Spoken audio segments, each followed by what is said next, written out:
ഇതിൻ്റെ ഇതിൻ്റെ വളരെ ഈസി ആയിട്ടുള്ള ടെക്നിക്കുകളിലൂടെയാണ് സ്റ്റേറ്റ്മെൻറ്റിലൂടെയാണ് നമ്മൾ ഇതിനകത്ത് പോകുന്നത്. ഇതൊക്കെ കേൾക്കുമ്പം ഈ സയൻറ്റിഫിക്കിനെ കുറിച്ചൊക്കെ ഞാൻ പറയുമ്പോൾ എല്ലാവരും അവർക്ക് ഭയങ്കര ഇതാണെന്ന് പറയും. ഞാനൊരു സാധാരണക്കാരനായ ഒരു വ്യക്തിയാണ്. മനസമാധാനം ഉണ്ടാകാൻ വേണ്ടിയിട്ട് ആക്സിസ് ബാർ പഠിച്ചു കഴിഞ്ഞാൽ അവർക്ക് കഴിയും. നമ്മൾ കണ്ണടച്ചിരിക്കുമ്പം നമുക്ക് ആക്ച്വലി നമ്മുടെ ജീവിതത്തിന് വേണ്ടാത്ത കാര്യങ്ങളായിരിക്കും ആദ്യമേ നമ്മുടെ മനസ്സിലേക്ക് വന്നുകൊണ്ടേയിരിക്കണം. എന്നിട്ട് അതിന് ഇടയ്ക്കിടയ്ക്കായിരിക്കും നമുക്ക് വേണ്ടുന്ന കാര്യങ്ങൾ നമ്മൾ വന്നുകൊണ്ടിരിക്കുന്നത്. പല ജ്യോത്സ്യന്മാര് അങ്ങനെയുള്ളവരുടെ ഒക്കെ നമ്മൾ പോകുമല്ലോ. ഈ പോയി കഴിയുമ്പോഴത്തേനും സംഭവിക്കുന്നത് കഴിഞ്ഞാൽ അവർ ഒരുപാട് കാര്യങ്ങൾ ചെയ്യും, അത് ചെയ്യും. അതായത് ഇന്ന ദിവസം കഴിയുമ്പോൾ നിങ്ങൾക്ക് ഇന്ന സമയമാവും, ഇന്ന ദിവസം കൊണ്ട് ഇന്ന സമയമാവും എന്നൊക്കെ നമ്മളോട് പറയാറുണ്ട്. പക്ഷെ അങ്ങനെയൊന്നും ഇന്നില്ല. എന്റെ എനർജി ലെവൽ ഏതാണെന്ന് എനിക്ക് കൃത്യമായിട്ട് അറിയാന്ന് പറഞ്ഞാൽ നമ്മുടെ മുന്നിൽ വരുന്ന വ്യക്തികൾ നമുക്ക് അനുകൂലമല്ല എങ്കിൽ നമ്മുടെ ബോഡി റിയാക്ട് ചെയ്യും. സാറേ, കുടുംബ പ്രശ്നം, സാമ്പത്തിക പ്രശ്നം ഒരു മനുഷ്യനെ സംബന്ധിച്ച് അവന്റെ ഏറ്റവും വലിയ പ്രശ്നങ്ങളാണ് ഈ കുടുംബ പ്രശ്നവും സാമ്പത്തിക പ്രശ്നം. ഇത് രണ്ടും സോൾവ് ആയി കഴിഞ്ഞാൽ അവന്റെ ജീവിതത്തിൽ മനസമാധാനം ഉണ്ടാകും. ഈ മനസമാധാനം നശിക്കുന്നതിന്റെ പ്രധാനപ്പെട്ട രണ്ടെണ്ണമാണ് ഇത്. അപ്പൊ മനസമാധാനം ഉണ്ടാകാൻ വേണ്ടിയിട്ട് ആക്സിസ് ബാർ പഠിച്ചു കഴിഞ്ഞാൽ അവർക്ക് കഴിയുമോ? തീർച്ചയായിട്ടും കഴിയും. കാരണം എന്ന് വെച്ചാൽ മനസ്സമാധാനം എന്ന് പറയുന്നത് തന്നെ എന്ന് പറഞ്ഞാൽ നമ്മൾ ഓരോരോ ചിന്തകൾ ഇട്ട് മനസ്സിലിട്ട് കൂട്ടിയാണല്ലോ ഓരോരോ പ്രശ്നങ്ങൾ നമ്മളെല്ലാവരും ഉണ്ടാക്കുന്നത്. അതായത് നമുക്ക് നടക്കുന്നില്ല എന്ന് പറയുന്ന കാര്യങ്ങളെ ഓർത്ത് തന്നെയാണ് നമ്മൾ മുന്നോട്ട് പോകുന്നത്. എന്ന് പറഞ്ഞാൽ ഇപ്പൊ സപ്പോസ് ഒരു ഉദാഹരണം പറഞ്ഞാൽ നമ്മളിപ്പോ ഒന്ന് ജസ്റ്റ് ഒന്ന് കണ്ണടച്ചിരിക്കുകയാണ്. ഒരു ജസ്റ്റ് 2 മിനിറ്റ് നമ്മളൊന്ന് ജസ്റ്റ് ഒന്ന് കണ്ണടച്ചിരിക്കുകയാണെങ്കിൽ, പ്രഷറോട് കൂടിയാണ് ഞാൻ പറയുന്നത്, നമ്മൾ കണ്ണടച്ചിരിക്കുമ്പം നമുക്ക് ആക്ച്വലി നമ്മുടെ ജീവിതത്തിന് വേണ്ടാത്ത കാര്യങ്ങളായിരിക്കും ആദ്യമേ നമ്മുടെ മനസ്സിലേക്ക് വന്നുകൊണ്ടേയിരിക്കുന്നത്. എന്നിട്ട് അതിന് ഇടയ്ക്കിടയ്ക്കായിരിക്കും നമുക്ക് വേണ്ടുന്ന കാര്യങ്ങൾ നമ്മൾ വന്നുകൊണ്ടിരിക്കുന്നത്. എന്ന് പറഞ്ഞാൽ ആക്സസ് പറയുന്നതെന്ന് പറഞ്ഞു കഴിഞ്ഞാൽ നമ്മുടെ ചിന്തകൾ എല്ലാം ഒരു 98% ചിന്തകളും നമുക്ക് വേണ്ടാത്ത ചിന്തകളാണ് നമ്മൾ ചിന്തിച്ചുകൊണ്ടിരിക്കുന്നത്. അതിനകത്ത് 2% ചിന്തകൾ മാത്രമേ ഉള്ളൂ നമുക്ക് വേണ്ടെന്ന് വരത്തുള്ളൂ. ഇതിനെ ഈ 98% ചിന്തകളിലേക്ക് നമ്മുടെ ചിന്തകളെ മാറ്റി നമ്മുടെ മനസ്സിനെ കൺട്രോൾ ചെയ്താൽ മാത്രമേ ഉള്ളൂ നമ്മൾ ഈ പറയുന്ന സാമ്പത്തികമായിക്കോട്ടെ, മാനസികമായിക്കോട്ടെ, ആരോഗ്യപരമായിക്കോട്ടെ എല്ലാ ചിന്തകളും നമുക്ക് വേണ്ടുന്ന കാര്യങ്ങൾ നമ്മുടെ ജീവിതത്തിലേക്ക് വരത്തുള്ളൂ. നമ്മൾ ഓൾറെഡി പറഞ്ഞു, നമ്മുടെ സബ് കോൺഷ്യസ് മൈൻഡിനെ പ്യൂരിഫൈ ചെയ്യാതെ, മനസ്സിനെ നമ്മുടെ വരുതിയിൽ വരുത്താതെ നമുക്ക് ഒരു കാര്യങ്ങളും നമ്മുടെ ജീവിതത്തിൽ നമുക്ക് നേടാൻ സാധിക്കത്തില്ല. ഇതിൻ്റെ വളരെ ഈസി ആയിട്ടുള്ള ടെക്നിക്കുകളിലൂടെയാണ് സ്റ്റേറ്റ്മെൻറ്റിലൂടെയാണ് നമ്മൾ ഇതിനകത്ത് പോകുന്നത്. ഇതൊക്കെ കേൾക്കുമ്പം ഈ സയൻറ്റിഫിക്കിനെ കുറിച്ചൊക്കെ ഞാൻ പറയുമ്പോൾ എല്ലാവരും അവർക്ക് ഭയങ്കര ഇതാണെന്ന് പറയും. ഞാനൊരു സാധാരണക്കാരനായ ഒരു വ്യക്തിയാണ്. ഒരു സാധാരണക്കാരനായ അച്ഛനും അമ്മയ്ക്കും ഉണ്ടായ ഒരു സാധാരണക്കാരനായ ഒരു വ്യക്തിയായിരുന്നു. എൻ്റെ പ്രയത്നം കൊണ്ടാണ് ഞാൻ ഓൾറെഡി ചെറിയ രീതിയിൽ ബിസിനസ് തുടങ്ങി ഞാനിപ്പോൾ ഈ ലെവലിലെത്തിയത്. ഞാൻ നേരെ മറിച്ച് ഞാനൊരു സാധാരണക്കാരനായിട്ട് തന്നെ ജീവിച്ചാൽ മതിയായിരുന്നു എന്ന് ഞാൻ കരുതിയിരുന്നു എങ്കിൽ എനിക്ക് നിങ്ങളുടെ ഇത്രയും നല്ല സ്റ്റുഡിയോയിൽ വന്നിരിക്കാൻ പറ്റുമായിരുന്നു. ഞാൻ എൻ്റെ കൂട്ടുകാരൊപ്പം എല്ലാവരും നടക്കുന്ന പോലെ തന്നെ കള്ളും കുടിച്ചും അതും ചെയ്ത് ഇതും ചെയ്ത് ഞാനിങ്ങനെ നടക്കുമായിരുന്നു. എനിക്ക് ഇവിടെ വന്നിരിക്കാനുള്ള ഭാഗ്യം ലഭിക്കുമായിരുന്നു. എനിക്ക് ആക്സസ് പഠിക്കാൻ പറ്റുമായിരുന്നു. എന്ന് പറഞ്ഞാൽ ബിസിനസിന്റെ കൂടെ തന്നെയാണ് ആക്സസ് പഠിച്ചത്. യെസ്, അല്ല, ബിസിനസിന്റെ കൂടെ തന്നെ അതിനൊരു വലിയൊരു കഥയുണ്ട്. അതായത് ഞാൻ സത്യം പറഞ്ഞാൽ എൻ്റെ ജീവിതം സ്റ്റാർട്ട് ചെയ്തത് നമ്മൾ വെറും ഒരു നോർമൽ ലെവലിൽ നിന്നാണ് നമ്മൾ ബിസിനസ് സ്റ്റാർട്ട് ചെയ്തത്. ചെറിയ രീതിയിൽ ബിസിനസ് സ്റ്റാർട്ട് ചെയ്ത് കയറി വന്നു വെച്ചാൽ അവസാനം നല്ല വൻ സെറ്റപ്പിലായിരുന്നു. ഇപ്പം എൻ്റെ ബിസിനസ് അത്യാവശ്യം നല്ല ഇതിലാണ് പോയിക്കൊണ്ടിരുന്നത്. പക്ഷേ ഈ ഒരു 2 വർഷം മുമ്പ്, കൊറോണയ്ക്കൊക്കെ മുമ്പ് സമയത്ത് കുറേ ആൾക്കാർക്ക് അറിയാമല്ലോ ബിസിനസ്സിനകത്ത് സാമ്പത്തിക ബുദ്ധിമുട്ടുകളുണ്ടാകുമല്ലോ. അപ്പോൾ ഞാൻ ഒരുപാട് കാര്യങ്ങളുടെ പുറകെ എല്ലാം പോയതിന് ശേഷം, അതായത് ഈ സമ്പത്ത് നഷ്ടപ്പെട്ടതിന് ശേഷം, അറിയാമല്ലോ സമ്പത്ത് നഷ്ടപ്പെടുമ്പോൾ ഓട്ടോമാറ്റിക്കലി എന്താ ഉണ്ടാകും, നമ്മൾ മുമ്പേ ചോദിച്ച ചോദ്യം, മാനസിക സംഘർഷം, അങ്ങനെ ഒരുപാട് കാര്യങ്ങൾ നമുക്കുണ്ടാകും. അപ്പം നമ്മളിന്ന് കരകയറാനായിട്ട് നമ്മൾ ഒരുപാട് കാര്യങ്ങളുടെ പുറകെ പോകും. ഒന്നും നമുക്ക് കിട്ടത്തില്ല, ഒന്നിനും നമുക്കൊന്നും കിട്ടത്തില്ല. നമ്മൾ നമ്മുടെ ശക്തിയെ തിരിച്ചറിഞ്ഞ് നമുക്ക് എന്തൊക്കെ ചെയ്യാൻ പറ്റുമെന്ന് മനസ്സിലാക്കി കഴിഞ്ഞാൽ പിന്നെ നമുക്ക് എന്തും നേടാം. ശക്തിയെ മനസ്സിലാക്കി കഴിഞ്ഞാൽ നമ്മൾ ഈ ആക്സസിന്റെ സ്റ്റേറ്റ് ആക്സസിനകത്ത് വന്നു കഴിഞ്ഞാൽ നമ്മളൊരു ഈ പറഞ്ഞില്ല പഠിച്ചതിന് ശേഷം നമ്മൾ ആക്സസ് പഠിക്കാനുണ്ടായ സാഹചര്യം, പഠിക്കാനുള്ള സാഹചര്യം എന്ന് പറഞ്ഞാൽ അത് നമ്മൾ പണി പറയേണ്ട കാര്യമില്ല. നമ്മൾ പലയിടത്തും പോകില്ല, ഇന്ന വ്യക്തികളെയൊക്കെ പറഞ്ഞാൽ മോശമല്ലേ. അല്ല, വ്യക്തികളെ പറയണ്ട, അത് പല ജ്യോത്സ്യന്മാര് അങ്ങനെയുള്ളവരുടെ ഒക്കെ നമ്മൾ പോകുമല്ലോ. ഈ പോയി കഴിയുമ്പോഴത്തേനും സംഭവിക്കുന്നത് കഴിഞ്ഞാൽ അവർ ഒരുപാട് കാര്യങ്ങൾ ചെയ്യും, അത് ചെയ്ത് ചെയ്യും. അതായത് ഇന്ന ദിവസം കഴിയുമ്പോൾ നിങ്ങൾക്ക് ഇന്ന സമയമാവും, ഇന്ന ദിവസം കൊണ്ട് ഇന്ന സമയമാവും എന്നൊക്കെ നമ്മളോട് പറയാറുണ്ട്. പക്ഷെ അങ്ങനെയൊന്നും ഇന്നില്ല. അതായത് പ്രപഞ്ചം പറയുന്നത് നീ പണിയെടുക്കണം, നീ കഷ്ടപ്പെടണം. ശ്രദ്ധിച്ചിട്ടുണ്ടോ?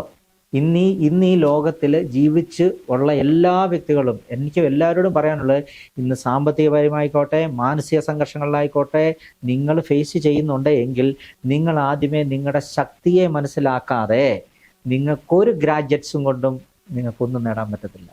ആക്സസ് അതാണ് പറയുന്നത്, പണിയെടുക്കാതെ രക്ഷപ്പെടാൻ പറ്റത്തില്ല, പണിയെടുക്കാൻ രക്ഷപ്പെടാൻ പറ്റത്തില്ല. എന്ന് പറഞ്ഞാൽ ഞാൻ എന്നെ മനസ്സിലാക്കി, എൻ്റെ സാധ്യതകളെ മനസ്സിലാക്കി, എൻ്റെ കഴിവുകളെ മനസ്സിലാക്കി, എൻ്റെ മുന്നിലുള്ള ഓപ്പർച്യൂണിറ്റീസ് മനസ്സിലാക്കി, എൻ്റെ പോയിന്റ് ഓഫ് വ്യൂ ചേഞ്ച് ചെയ്ത് ഞാൻ സക്സസ് ആകും. അതിൻ്റെ ഓരോ ടെക്നിക്കുകളും പ്രോസസ്സുകളിലൂടെയാണ് ആക്സസ് നമ്മൾ കടന്നു പോകുന്നത്. ഇപ്പൊ പിടികിട്ടിയോ? അതാണ്. അതായത് അതിനുശേഷം 6 മാസത്തിനുള്ളിൽ തന്നെ എൻ്റെ സാമ്പത്തികമായിട്ടുള്ള അത്യാവശ്യ കാര്യങ്ങളെല്ലാം എനിക്ക് നേടാൻ പറ്റി. അങ്ങനെ പതിയെ പതിയെ ഇപ്പം നമ്മുടെ ജീവിതം സക്സസ് ആയിട്ട് പോയിക്കൊണ്ടിരിക്കുകയാണ്.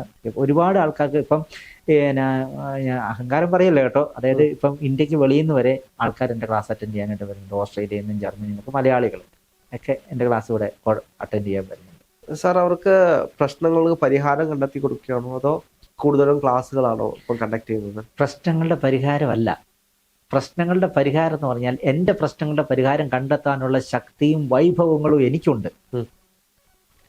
നേരെ മറിച്ച് അത് ഞാനാണ്, അതായത് തേർഡ് പാർട്ടിയാണ് ചെയ്തു തരുന്നതെങ്കിൽ അതിനർത്ഥം ഞാൻ ശക്തനല്ലെന്നല്ലേ? ശരിയാണോ? അതായത് ഞാൻ ശക്തനാണെന്ന് തിരിച്ചറിഞ്ഞു കഴിഞ്ഞാൽ, എനിക്ക് കഴിവുകളുണ്ടെന്ന് ഞാൻ തിരിച്ചറിഞ്ഞു കഴിഞ്ഞാൽ, എൻ്റെ അപാരമായ സ്കില്ലുകൾ ഉണ്ടെന്ന് ഞാൻ തിരിച്ചറിഞ്ഞു കഴിഞ്ഞാൽ രക്ഷപ്പെട്ടില്ലേ? ഉദാഹരണം പറഞ്ഞാൽ എനിക്കൊരു ലേഡി വന്നായിരുന്നു എൻ്റെ അടുക്ക്. പുള്ളിക്കാരി വന്നു. അതുപോലെ തന്നെ ഇപ്പം ഞാൻ വേറൊരാളുടെ കാര്യമായി എന്നെ ഓർപ്പിച്ചോണം, ഞാൻ ചിലപ്പോൾ മറന്നുപോയി.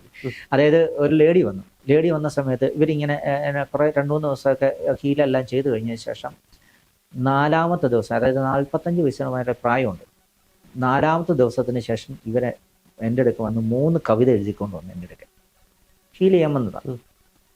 സാറേ, ഞാൻ ഇന്ന് വരെ പേനായും പേപ്പറും എടുത്തിട്ടില്ല, ഒരു കഥ പോലും എഴുതിയിട്ടില്ല എന്ന് പറഞ്ഞു. ഇതെങ്ങനെയാണ് സംഭവിച്ചത്? എൻ്റെ കഴിവാണോ? അല്ല, അവരുടെ കഴിവല്ല. കഴിവുണ്ടായിരുന്നു. അവർക്ക് ആ കഴിവ്, അതാണ് തിരിച്ചറിഞ്ഞു. പിന്നെ ഇപ്പൊ നമ്മുടെ ജിൻഡോ എന്ന് പറയുന്ന ഒരു ബിൽഡറുണ്ട്, അതായത് അദ്ദേഹത്തിനെ കുറിച്ച് എനിക്ക് എൻ്റെ അടുക്ക് 1.5 വർഷം മുമ്പ് അതായത് ആക്സസ് ഹീൽ ചെയ്യാനായിട്ടും അതുപോലെ തന്നെ ഞാൻ നേരത്തെ പറഞ്ഞില്ല ന്യൂമറോളജി ഒക്കെ അറിയാമെന്ന് ഞാൻ പറഞ്ഞില്ലായിരുന്നു. അപ്പൊ അങ്ങനെ രതീഷ് എന്ന് പറയുന്ന ഒരാളുണ്ട് തൃശ്ശൂര്. പുള്ളി ഇതുപോലെ നമ്മുടെ ഇതുപോലെ തന്നെ ഈ ഡിഷ് ടിവിയുടെ ഒക്കെ കളക്ഷൻ ഏജന്റും ഒക്കെ ആയിട്ട് നടക്കുമായിരുന്നു. അപ്പം ഞങ്ങൾ ഇങ്ങനെ ചെയ്തുകൊണ്ടിരുന്ന സമയത്ത് അപ്പം നമുക്ക് ഈ ക്രിയേറ്റിവിറ്റി ഒക്കെ പഠിക്കുമ്പോൾ നമുക്കറിയാം ക്രിയേറ്റീവ് എന്ന് പറഞ്ഞ പോയിന്റ് ഉണ്ട്. ആ പോയിന്റ് വെച്ചപ്പോൾ ഞാൻ പറഞ്ഞോട് തനിക്ക് കഥ എഴുതാനുള്ള കഴിവ്, നിങ്ങൾക്ക് എല്ലാവർക്കും കസ്റ്റമേഴ്സിനെല്ലാം ചെക്ക് ചെയ്യാം, നിങ്ങൾക്ക് തനിക്ക് കഥ എഴുതാനുള്ള കഴിവുണ്ടോ, താൻ കഥ എഴുതണം എന്ന് പറഞ്ഞു. അപ്പം അയാൾ ആദ്യം എന്നോട് പറഞ്ഞു, സാറേ എനിക്ക് പറ്റുമെന്ന് തോന്നുന്നില്ല, എനിക്ക് അതിനുള്ള കഴിവൊന്നും ഇല്ലെന്ന് പറഞ്ഞു. ജിൻഡോയെക്കുറിച്ച് 2 കഥയാണ് ആശാൻ എഴുതി ഇൻസ്റ്റയിൽ പബ്ലിഷ് ചെയ്തിട്ടുണ്ട്. എൻ്റെ കഴിവാണോ? ഞാൻ കാരണമാണോ അയാൾ എഴുതിയത്? അല്ലല്ലോ, അയാളുടെ കഴിവല്ലേ? ഇതാണ് ആക്സസ്. ആക്സസ് നമ്മുടെ ഉള്ളിൻ്റെ ഉള്ളിൽ ഉറഞ്ഞു കിടക്കുന്ന നമ്മുടെ അതിശക്തമായ കഴിവുകളെയും അതിശക്തമായ പോസിബിലിറ്റീസിനെയും നമ്മുടെ മുന്നിൽ കാണിച്ചു തരും നമ്മുടെ സബ് കോൺഷ്യസ് മൈൻഡ്. ഇതാണ് ആക്സസ്. അതായത് ഇങ്ങനെയാണ് ആക്സസ് വർക്കൗട്ട് ചെയ്യുന്നത്. അപ്പം നമ്മൾ മുമ്പേ പറഞ്ഞില്ലേ സാമ്പത്തിക പ്രശ്നം. ഈ സാമ്പത്തിക പ്രശ്നങ്ങളിലൊക്കെ നമുക്ക് ഈസി ആയിട്ട് വരാം. നമ്മുടെ പോയിന്റ് ഓഫ് വ്യൂ, നമ്മുടെ ചിന്താഗതികൾ മാറ്റിയാൽ മതി. ബിസിനസ്സുകാർക്കാണ് കൂടുതലും സാമ്പത്തികപരമായിട്ടുള്ള പ്രശ്നങ്ങൾ ഉണ്ടാകുന്നത്, വലിയ സാമ്പത്തിക പ്രശ്നങ്ങൾ. അതിനപ്പുറത്തേക്ക് നോക്കിക്കഴിഞ്ഞാൽ സാധാരണക്കാർക്ക് എന്നും അവനവന്റെ ദൈനംദിന ജീവിതം മുന്നോട്ട് കൊണ്ടുപോകാനുള്ള സാമ്പത്തിക പ്രശ്നങ്ങളായിരിക്കും. അപ്പോൾ ഓരോ ആളുകൾക്കും വ്യത്യസ്ത രീതിയിലുള്ള സാമ്പത്തിക പ്രശ്നങ്ങളാണ്. ഇപ്പോൾ ഒരു ബിസിനസ് ചെയ്യുന്ന ഒരാൾക്ക് അത്രത്തോളം പണത്തിന്റെ സാമ്പത്തിക പ്രശ്നങ്ങളായിരിക്കും, അല്ലാത്ത ഒരാൾക്ക് അതിനനുസരിച്ചുള്ള സാമ്പത്തിക പ്രശ്നമായിരിക്കും. ഇത് എന്തുകൊണ്ടാണ് ഓരോരുത്തർക്കും വ്യത്യസ്തമാകുന്നത്? അത് വ്യത്യസ്തമാകുന്നതിന്റെ കാരണം എന്ന് വെച്ചാൽ അതാത് വ്യക്തികൾ എടുക്കുന്ന തീരുമാനങ്ങളുടെ അനുസരിച്ചല്ലേ വരുന്നത്. ഇപ്പം നമ്മളിപ്പോൾ ഉദാഹരണം പറഞ്ഞു കഴിഞ്ഞാൽ എനിക്ക് ഇന്ന് ഇപ്പം ഞാൻ ഇവിടെ ഇരിക്കുന്ന വ്യക്തി സാമ്പത്തിക പ്രശ്നത്തെ കുറിച്ചാണ് നമ്മൾ പറഞ്ഞുകൊണ്ടിരിക്കുന്നത്. ഇപ്പം എനിക്ക് ഇവിടെ നിന്നൊക്കെ വ്യക്തിയായി എനിക്ക് സൈക്കിൾ മേടിക്കാനുള്ള ആസ്തിയേ ഉള്ളൂ. 2500 രൂപയുടെ സൈക്കിൾ മേടിക്കാനുള്ള ആസ്തി എനിക്കുള്ളൂ. കുറ്റപ്പെടുത്തുകയല്ല, ആരും കുറ്റപ്പെടുത്തുകയല്ല, എന്നെ ക്ഷമിക്കണം. പക്ഷെ നമ്മൾ ചിന്തിക്കുകയാണ് എനിക്ക് ഇന്നോവയെ നടക്കണം. അപ്പം നമ്മൾ എന്ത് ചെയ്യാണ്? ഇന്നോവ വാങ്ങിക്കാൻ വേണ്ടി കടമെടുക്കും. എന്നിട്ട് രസം എന്താണ്? അടുത്ത സംഭവിക്കുന്ന പ്രശ്നം എന്താണ്? പല വ്യക്തികളുടെയും ജീവിതത്തിൽ സംഭവിക്കുന്നത് ഇതൊക്കെ തന്നെയാണ്. സാമ്പത്തിക പ്രശ്നങ്ങൾ. ആക്സസ് നമുക്ക് വേണ്ടുന്ന സാഹചര്യങ്ങളെ സൃഷ്ടിച്ച് തരും. അതായത് നമ്മൾ അതിലേക്ക് പോകാൻ തിരിയുവാണെങ്കിൽ നോ എന്ന് നമ്മളെ മനസ്സ് പറയിപ്പിക്കും. നമ്മൾ സാമ്പത്തിക പ്രശ്നത്തെക്കുറിച്ച് പറഞ്ഞില്ലായിരുന്നോ? ഈ സെയിം സാധനം, സാമ്പത്തിക പ്രശ്നം. ഈ സാമ്പത്തിക പ്രശ്നം ഇനി നമുക്ക് മറികടക്കണ്ടേ? വേണം. അപ്പം മറികടക്കുന്നതിനായിട്ട് നമുക്ക് ഈ തലയിൽ അതിൻ്റെതായ പോയിന്റ്സ് ഉണ്ട്. അതായത് മണിക്ക് വേണ്ടി തന്നെ പ്രത്യേക ഒരു പോയിന്റ്. അതായത് ഈ മണിയുടെ പോയിന്റ് ഇലക്ട്രോ മാഗ്നറ്റിക് പവർ. ഞാൻ മുമ്പേ പറഞ്ഞാൽ ഇലക്ട്രോ മാഗ്നറ്റിക് പവർ വർക്ക് ചെയ്യുമ്പോൾ നമുക്ക് അതിനുള്ള സാഹചര്യങ്ങൾ പ്രപഞ്ചം നമുക്ക് ഒരുക്കി തരും. ഉദാഹരണം, ചിലപ്പോൾ നമ്മൾ അറിയാതെ തന്നെ ഒരു ബിസിനസ് തുടങ്ങുക. അതായത് എനിക്കിപ്പോൾ ജർമ്മനിയിൽ നിന്നൊരു പയ്യൻ, അതായത് ഇപ്പോൾ ഒരു 1.5-2 വർഷം മുമ്പ് എൻ്റെ അടുക്ക വന്നതാണ്. അദ്ദേഹം ജർമ്മനിയിൽ ഷെഫായിട്ടാണ് ജോലി ചെയ്തുകൊണ്ടിരുന്നത്. ഷെഫായിട്ട് ജോലി ചെയ്തുകൊണ്ടിരുന്ന സമയത്ത് അദ്ദേഹം എന്നെ കാണാൻ വേണ്ടി തന്നെ ഫ്ലൈറ്റ് ചാർട്ട് ചെയ്ത് എന്നെ ഹീലിങ്ങിന് വേണ്ടി തന്നെ, അന്ന് ഞാൻ ഹീലറായിരുന്നു, ഹീൽ ചെയ്തുകൊണ്ടിരിക്കുകയാണ്. എന്നെ വന്നതിന് ശേഷം അദ്ദേഹം ഏകദേശം 1.5 മാസം കഴിഞ്ഞപ്പോഴത്തേനും അവിടെ സ്വന്തമായിട്ട് തന്നെ ഒരു ചെറിയ, നമ്മൾ ക്യൂഒക്സ് അടിക്കത്തില്ലേ എന്ന് പറഞ്ഞാൽ ക്യൂഒക്സ് പോലെ അടിച്ച് ബിസിനസ് സ്റ്റാർട്ട് ചെയ്തു. ഇപ്പം അദ്ദേഹം സ്വന്തമായിട്ടൊരു ഹോട്ടലിലേക്ക് വന്നു. അതായത് ഒരു ഷെഫായിട്ട് ജോലി ചെയ്തുകൊണ്ടിരുന്ന സമയം. ഇതൊക്കെ നമ്മുടെ ശക്തികളെ നമ്മൾ തിരിച്ചറിയാത്തത് പലർക്കും പറ്റുന്ന, അദ്ദേഹം അത് തിരിച്ചറിഞ്ഞു. എന്ന് പറഞ്ഞ പോലെ തന്നെ നമ്മൾ ഏതൊക്കെ രീതിയിൽ ചെയ്യുന്നത്. ഇപ്പോൾ ഉദാഹരണം ഞാൻ നമ്മൾ ബിസിനസിന്റെ സാമ്പത്തിക ബുദ്ധിമുട്ടുകളെ കുറിച്ച് പറഞ്ഞു. ഈ സാമ്പത്തിക ബുദ്ധിമുട്ടുകൾ വരുന്ന സമയത്ത് നമുക്ക് പറ്റാത്ത ബിസിനസ് ചെയ്തുകൊണ്ട് പോകുന്ന ഒരുപാട് ആൾക്കാരുണ്ട്. ഇന്ന് ശരിയാകും, നാളെ ശരിയാകും, മറ്റന്നാൾ ശരിയാകും എന്നൊക്കെ പറഞ്ഞുകൊണ്ട് പോകുന്നത്. അതിൻ്റെ ഒരു സിമ്പിൾ ഉദാഹരണം പറഞ്ഞാൽ, നമ്മളിപ്പോൾ ഒരു യാത്ര ചെയ്തുകൊണ്ട് പോവുക. ഇപ്പം നമ്മൾ കാണാറുള്ളത് ഒരുപാട് ബ്ലോക്ക് വരിക. റോഡിലൂടെ കംപ്ലീറ്റ് യാത്ര ചെയ്തുകൊണ്ട് അവിടെ ഇന്ന സ്ഥലത്ത് 1/2 മണിക്കൂർ കഴിഞ്ഞിട്ടേ ആ വഴി ബ്ലോക്ക് ഓപ്പൺ ആവത്തുള്ളൂ. നമ്മൾ എന്ത് ചെയ്യും? വെയിറ്റ് ചെയ്യും. 1/2 മണിക്കൂർ നമ്മൾ വെയിറ്റ് ചെയ്യും. സാധാരണഗതിയിൽ അങ്ങനെയാണ് സംഭവിക്കാറ്. നമുക്ക് പെട്ടെന്ന് 1/2 മണിക്കൂറിൽ വേറൊരിടത്ത് അപ്പോയിൻമെന്റിന് ചെല്ലണം. വേറെ എന്തെങ്കിലും വഴിയുണ്ടോ എന്ന് തിരയും. ഈ വഴി തിരയാനാണ് ആക്സസ് നമുക്ക് കാണിച്ചു തരുന്നത്. അതായത് നമ്മൾ ബ്ലോക്കായി നിൽക്കുന്ന ഏത് സിറ്റുവേഷനും ആയിക്കോട്ടെ, സാമ്പത്തികമായിട്ട് മാനസികമായിട്ട് ഏത് സിറ്റുവേഷൻ, ആ സാമ്പത്തിക സിറ്റുവേഷനിൽ നിന്ന് മറികടന്ന് നമുക്ക് പുതിയൊരു ഓപ്പർച്യൂണിറ്റി നമ്മുടെ സബ് കോൺഷ്യസ് മൈൻഡ് നമുക്ക് നേടിത്തരും. ഇത് നമ്മൾ ഈ ചക്ര ഹീലിങ്ങിനൊക്കെ പറയുന്ന പോലെ ഈ മണി ബ്ലോക്ക് അങ്ങനെയുള്ള കാര്യങ്ങൾ ഹീൽ ചെയ്ത് മാറ്റുന്നത് പോലെയാണോ? അതായത് നമ്മുടെ മണി ബ്ലോക്ക് വരുന്നത് നമ്മുടെ മൂലാധാര ചക്രത്തിൽ നിന്നാണല്ലോ ബ്ലോക്ക് വരുന്നത്. ശരിയാണല്ലോ. മൂലാധാരം, ക്രിയേറ്റിവിറ്റി എന്ന് പറഞ്ഞ സ്വാധിഷ്ഠാനം, നമ്മുടെ റിലേഷൻഷിപ്പാണ് മണിപൂരകം, പിന്നെ ഹൃദയചക്ര. അതൊക്കെ എല്ലാ മനുഷ്യർക്കും അറിയാവുന്ന സംഗതിയാണ്. ഈ 3 ചക്രാസ് ആണ് മെയിൻ ആയിട്ടുള്ള കാര്യം. അതായത് മൂലാധാരം, സ്വാധിഷ്ഠാനം, മണിപൂരകം. അതായത് സ്വാധിഷ്ഠാന ചക്രത്തിലാണ് അയാളുടെ ക്രിയേറ്റിവിറ്റി ഇരിക്കുന്നത്. ഈ മൂലാധാര ചക്രത്തിലാണ് നമ്മുടെ പണവും പ്രശസ്തി, അംഗീകാരം, സർവ്വസാധനങ്ങളും നമ്മുടെ ഇരിക്കുന്നത്. അതാണല്ലോ എല്ലാ ആചാര്യന്മാരും പറയുന്നത്. അപ്പൊ നമ്മൾ ഈ പറയുന്ന ഈ പോയിന്റിൽ ടച്ച് ചെയ്യുമ്പോൾ ഇവിടെ നിന്നുള്ള ഇലക്ട്രോ മാഗ്നറ്റിക് പവർ വരുമ്പോൾ, നമ്മൾ അതിൽ മുമ്പ് ഒരു കാര്യം നമ്മൾ പറഞ്ഞായിരുന്നല്ലോ, നമുക്ക് പെട്ടെന്ന് ടെൻഷൻ വരുമ്പോൾ വയറ്റിൽ നിന്ന് രാന്തൽ വരുന്നത്. ഈ സെയിം സാധനം അവിടെ വർക്കൗട്ട് ആവും. സാമ്പത്തിക പ്രശ്നങ്ങളൊക്കെ പതിയെ സാവധാനം നമുക്ക് മാറിക്കൊണ്ടേയിരിക്കും. അതാണ് റിലേഷൻഷിപ്പിലേക്ക് വരികയാണ് കുടുംബ പ്രശ്നം.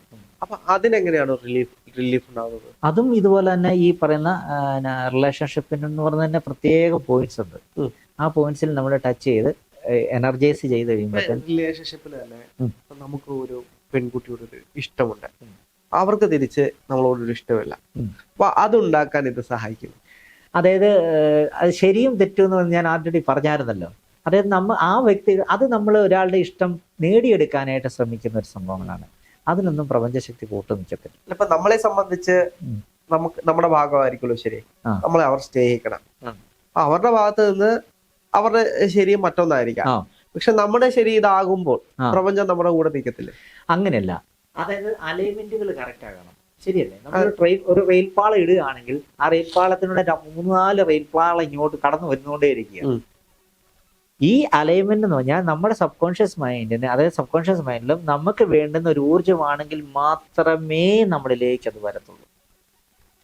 ഇപ്പം നമുക്ക് ആലുവായിലോട്ട് പോകണം, അല്ലെങ്കിൽ ഇപ്പോൾ ഉദാഹരണം ഞാൻ സൗത്തിൽ നിന്ന് നോർത്തിൽ നിന്ന് കട്ട് ചെയ്ത് ആലുവായിക്ക് വരുന്നത്, അതല്ലെങ്കിൽ വേറെ റൂട്ടിലോട്ട് പോകണമെങ്കിൽ നമുക്ക് ആലുവായിക്ക് വരേണ്ട വണ്ടിയാണെങ്കിൽ മാത്രമല്ലേ ഉള്ളൂ അലൈൻമെന്റ് കറക്റ്റ് ആയിട്ട് നമുക്ക് ആലുവയിലേക്ക് വരുന്നത്. എന്ന് പറഞ്ഞാൽ പ്രപഞ്ചശക്തി നമ്മൾ ആക്സസ് ഉദ്ദേശിക്കുന്ന പറഞ്ഞാൽ നമുക്ക് വേണ്ടുന്ന, നമ്മുടെ വിജയത്തിന് വേണ്ടുന്ന ഊർജങ്ങളും ശക്തികളും വ്യക്തികളും സാഹചര്യങ്ങളും മാത്രമേ നമ്മുടെ ജീവിതത്തിലേക്ക് വരത്തുള്ളൂ.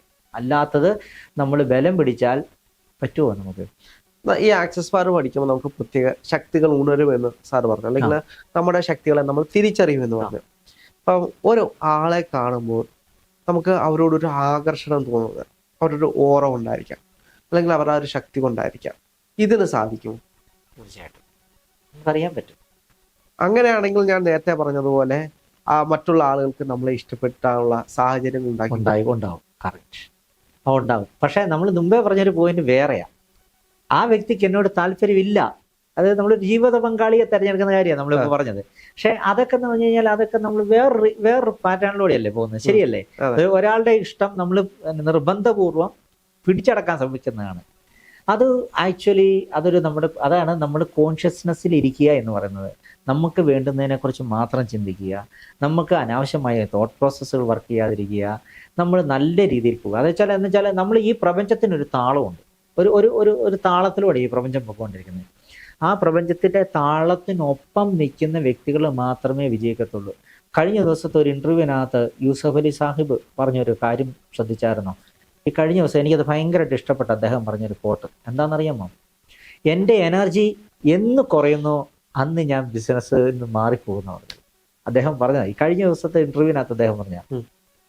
അപ്പൊ അദ്ദേഹം പറഞ്ഞ എന്താണ്? അപ്പൊ അദ്ദേഹത്തിന്റെ ബിസിനസ് എനർജി ഹൈ ആയി നിൽക്കുമ്പോൾ മാത്രമേ അദ്ദേഹം ബിസിനസ് ചെയ്യത്തുള്ളൂ എന്നാണ് പറഞ്ഞത്. ശരിയാണോ?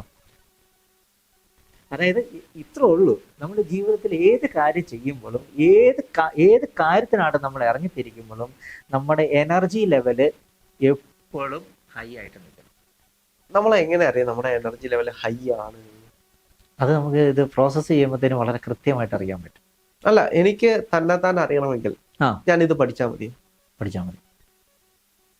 എന്റെ എനർജി ലെവൽ ഏതാണെന്ന് എനിക്ക് കൃത്യമായിട്ട് അറിയാന്ന് പറഞ്ഞാൽ നമ്മുടെ മുന്നിൽ വരുന്ന വ്യക്തികൾ നമുക്ക് അനുകൂലമല്ല എങ്കിൽ നമ്മുടെ ബോഡി റിയാക്ട് ചെയ്യും. ബോഡി ശരിക്കും നമുക്ക് റിയാക്ട് ചെയ്യും. അതിനകത്ത് ഉദാഹരണം പറയുകയാണെങ്കിൽ നമ്മളിപ്പം ഒരു മാലിന്യ കൂമ്പാരത്തിനകത്ത് പോയി നല്ല ശുഭ്രമായ വസ്ത്രം ധരിച്ച് നമ്മൾ അതിന് മുന്നിൽ പോയി നിൽക്കുക, അതിനകത്ത് പോയി നിൽക്കുക. കുറേ നേരം നിന്നതിന് ശേഷം നമ്മൾ തിരിച്ചിറങ്ങി വരുന്നു കഴിഞ്ഞാൽ നമ്മൾ ഫസ്റ്റ് എന്തായിരിക്കും ചെയ്യാൻ നോക്കുന്നത്? കുളിക്കും. അത് കഴിക്കും. എത്ര പ്രാവശ്യം കുളിക്കും? 1-2 വട്ടം കുളിക്കും. എന്നാലും നമ്മൾ കയ്യും എല്ലാം സ്ട്രെസ്സും എല്ലാം അറിയാതെ നമ്മളൊന്ന് മണത്ത് നോക്കും, ഇല്ലേ? അതെ, അത് നിലനിൽക്കുന്നുണ്ടോ എന്ന് ചെക്ക് ചെയ്യും. സ്പ്രേ വരെ നമ്മൾ അടിക്കും, ശരിയല്ലേ? അതെ. അതുപോലെ തന്നെ നമ്മളൊരു പൂന്തോട്ടത്തിൽ പോയി നിന്നാലോ ആ മണം നമ്മുടെ ഉള്ളിൽ എപ്പോഴും കാണും. ഏതാണ് നമുക്ക് ഏറ്റവും ഇഷ്ടം? പൂന്തോട്ടത്തിൽ പോകുന്നു. യെസ്. ഇതുപോലെ നമ്മുടെ ബോഡി നമുക്ക് പലതും കാണിച്ചു തരും. നമ്മുടെ സബ് കോൺഷ്യസ് മൈൻഡ് നമ്മളെ കാണിച്ചു തന്നാണ് നീ പോയി കുളിക്കുക, അല്ലെ നീ മണം ഇച്ചിരി കൂടെ ആസ്വദിക്കുക, അല്ലെ തെരുതെരെ കുളിക്കുക, എനിക്ക് ഇഷ്ടപ്പെടുന്നില്ല എന്ന് പറയും. അതായത് brain and heart electricity combination correct ആയിട്ട് വരുമ്പോഴത്തേനും ആ വ്യക്തിയിൽ ശ്വസന പ്രക്രിയ കറക്റ്റ് ആവും. ശ്വസനം, അതായത് ഇപ്പൊ പ്രാണായാമം ചെയ്യുന്ന ശ്വസനം കറക്റ്റ് ആവും. അതുപോലെ തന്നെ അയാളിൽ ഉണ്ടാകുന്ന ബ്ലഡ് പ്രഷർ കറക്റ്റ് ആവും. ഹൃദയമിടിപ്പ് ടാലിയാവും. മൈൻഡിന്റെ എനർജി, അതായത് നമ്മുടെ ഹൃദയത്തിന്റെ എനർജിയും തലച്ചോറിന്റെ എനർജിയും ഓക്കെ ആവും. അങ്ങനെ ഈ 5 എലമെന്റുകളും കൃത്യമായിട്ട് വരുമ്പോഴത്തേനും ബാലൻസ് ആവും. നമ്മുടെ എനർജി ബാലൻസ് ആവും. എനർജി ബാലൻസ് ആയി കഴിഞ്ഞാൽ നമ്മൾ കൃത്യമായിട്ടൊരു പ്രോസസ്സിലൂടെ ഡെയിലി ഓരോ പ്രോസസ്സ്, നമ്മളിപ്പോൾ എനിക്ക് എൻ്റെ ടീമിനെല്ലാം ഞാൻ ഡെയിലി ഓരോ പ്രോസസ്സ് കൊണ്ട് രാവിലെ എഴുന്നേൽക്കും ഇന്ന ചെയ്യുക, വൈകുന്നേരം ഇന്ന ചെയ്യുക, അങ്ങനെ ഓരോരോ പ്രോസസ്സുണ്ട്. ആ കറക്റ്റായിട്ട് ചെയ്യുമ്പോൾ ഓട്ടോമാറ്റിക്കലി തന്നെ നമ്മുടെ ജീവിതം പതിയെ ഉയർന്നു വരും. ഞാൻ പറയുന്നത് വെച്ചാൽ നാളെ ഇങ്ങോട്ട് വന്നിട്ട് കോടീശ്വരനാകും എന്നല്ല ഞാൻ പറയുന്നത്. നമ്മൾ ഈ ജീവിതത്തിൽ ഈ ഭൂമിയിലേക്ക് നമ്മൾ വന്നതിൻ്റെ ഒറ്റ ഉദ്ദേശമുള്ളൂ, ഈ ഭൂമിയിലെ സുഖങ്ങളും സന്തോഷങ്ങളും ആസ്വദിച്ചു പോകാനാണ്. സന്തോഷം ആസ്വദിക്കാനായിട്ടാണ്, അല്ലാതെ കോടികൾ ഉണ്ടാക്കാനോ അല്ലെങ്കിൽ ആ രീതി പോകുന്നോ എന്നല്ല ഇതിനകത്തർത്ഥം. ഒരു നിമിഷം നമ്മൾ ജീവിക്കുന്നുണ്ടെങ്കിൽ സന്തോഷത്തോടെയും സമാധാനത്തോടെയും ജീവിക്കണം, ശരിയല്ലേ? പൈസ ഈ സെക്കൻഡറി. നമ്മൾ ആക്സസ് പറയുന്നത് നീ പണത്തെ നോക്കണ്ട, പണം നിന്നിലേക്ക് വരണം. കാരണം നീ പണത്തെ നോക്കി ശ്രദ്ധിച്ചിട്ടുണ്ട്, പണത്തിന്റെ പുറകെ പോയ ആരും പണത്തിൽ സക്സസ് ആയിട്ടില്ല. നേരെ മറിച്ച് നല്ല സർവീസ്. ഇപ്പം നമ്മളിപ്പോൾ നിങ്ങളിപ്പോൾ ഈ ബിസിനസ് ചെയ്യുന്നത് ഇറ്റ്സ് എ സർവീസ്. നമ്മൾ നല്ല രീതിയിൽ സർവീസ് ചെയ്യുമ്പോൾ നമുക്ക് കൂടുതൽ ക്ലയന്റുകളെ കിട്ടും എന്ന് പറഞ്ഞ പോലെ നല്ല രീതിയിൽ നമ്മൾ ഓരോരോ കാര്യങ്ങൾ ചെയ്യുമ്പോഴത്തേനും പണത്തിനെ നല്ല രീതിയിൽ നമ്മൾ വിനിയോഗിക്കുമ്പോൾ പണം നമ്മളിലേക്ക് യഥേഷ്ടം ഒഴുകാൻ തുടങ്ങും. അപ്പോൾ അതിൻ്റെ ടെക്നിക്കുകളും പ്രോസസ്സുമാണ് ആക്സസ്. അപ്പം മനസ്സിലായി എന്തുകൊണ്ടാണ് നമ്മൾ പണത്തിന്റെ ചിന്താഗതികളിലുണ്ടാകുന്ന വ്യതിയാനം എന്ന് മനസ്സിലായില്ലേ?